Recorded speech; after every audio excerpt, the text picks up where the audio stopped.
દ્વારકામાં પીએમ મોદીના કાર્યક્રમને લઈને થનગનાટ, તૈયારીઓ પૂરી।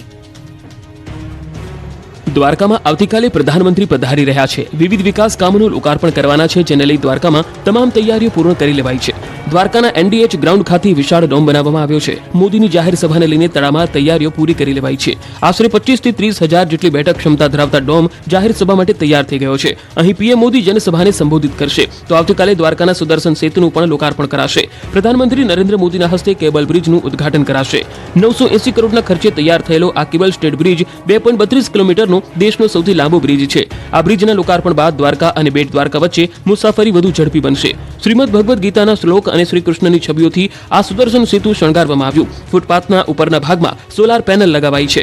પુલથી વાહન વ્યવહારને સરળ બનાવી દ્વારકા અને બેટ દ્વારકા વચ્ચે મુસાફરી કરતા ભક્તોના સમયમાં નોંધપાત્ર ઘટાડો થશે। આ બાજુ પીએમના આગમન પહેલા દ્વારકાના ગોમતી ઘાટ પર મહાઆરતીનું આયોજન કરાયું, જેમાં ગૃહમંત્રી હર્ષ સંઘવી, કેબિનેટ મંત્રી મોડુભાઈ બેરા, પૂનમ માડમ, ધારાસભ્ય પબુભા માણેક ઉપસ્થિત રહ્યા। વિશાળ જનમેદની વચ્ચે રંગબેરંગી લાઇટ એન્ડ સાઉન્ડ શો વચ્ચે મહાઆરતી થઈ। ગોમતી ઘાટ પર વિશાળ જનમેદની વચ્ચે મહાઆરતીનો રંગ જોવા મળ્યો।